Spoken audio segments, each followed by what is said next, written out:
100. Start. Sir, this bill tries to give capital punishment for food offences. My experience of the working of the rationing laws in my state has been that the majority of the people who are arrested and convicted for these offences are poor people who carry small quantities of grains from one place to another for their own living, and these people are put in prison and harassed. I have not yet known of any large number of really big merchants who are really responsible for the black market in these food grains being brought to book. This bill, which we are passing and in which the punishment has been raised to 3 years and in which it has also been provided that the carriers by means of which this smuggling takes place should also be forfeited, will not achieve the desired result. I very much doubt if many trucks and other big vehicles will be confiscated.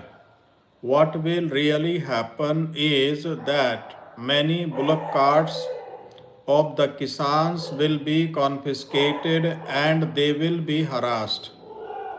That is my practical experience from the interior of the Gorakhpur district, where lies the border between UP and Bihar, and where I find many people carrying small quantities of grains for feeding their starving families. Therefore, I am at a loss to know what to do, whether to support this bill or not. The purpose is laudable, but I know from experience that it will not stop black market, because the source at which the black market begins is not affected by this bill.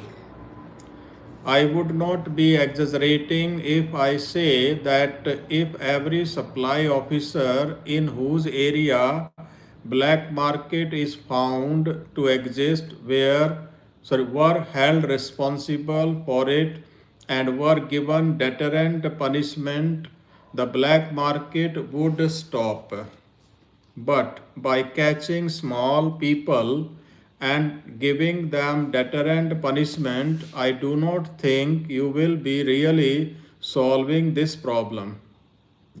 I would have, in fact, suggested that nobody who is found carrying small amount of grains, say up to 20 kg for consumption, should be punished under this new law. That would at least save the people who commit these offenses mostly out of ignorance and sometimes out of dire necessity.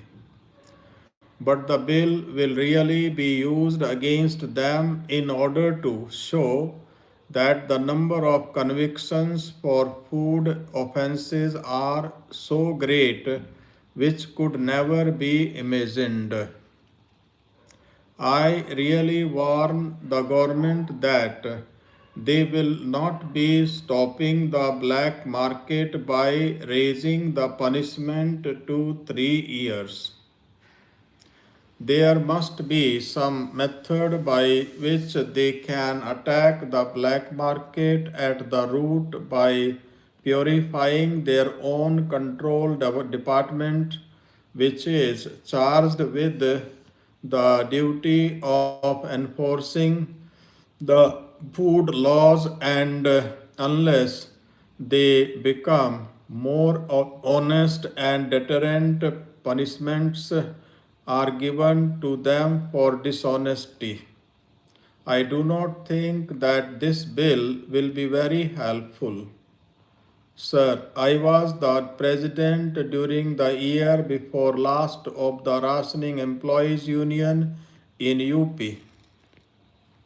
All the rationing employees in UP were members of the union and they had their grievances about pay and other things from direct knowledge. Therefore, I can say that a premium is put on dishonesty in this department. Generally, a corrupt officer wants his subordinates to be corrupt. Honest subordinates find it difficult to carry on and are very often dismissed as incompetent or are victimized on false charges. Dishonest subordinates are seldom caught as they act in collusion with the dishonest officers. Even if they are ever dismissed, they have already collected enough to fall back upon. There were cases where people who were dismissed had already earned several thousands and sometimes even lakhs. Unless strong measures are taken that everybody who is enrolled in the supply department will have to give an inventory of all his assets, and if and when he leaves that department and at intervals his assets will be checked to see that he has not made illegal gains, I do not think you can really control the black market. Unless you have a service which is honest, which is really inspired by the ideal of administering these food laws with honesty, you cannot really eradicate the black market. We all know that the problem of food and its conservation is all important. We also know that our national plans could not be implemented because of our having to import 500 crores of rupees worth of food grains from outside. In fact, we have been promised that in 1980 we will not import food grains. The only thing possible, therefore, is that we must become self sufficient during this period, and for this purpose, more than anything else, there should be scientific rationing all over the country.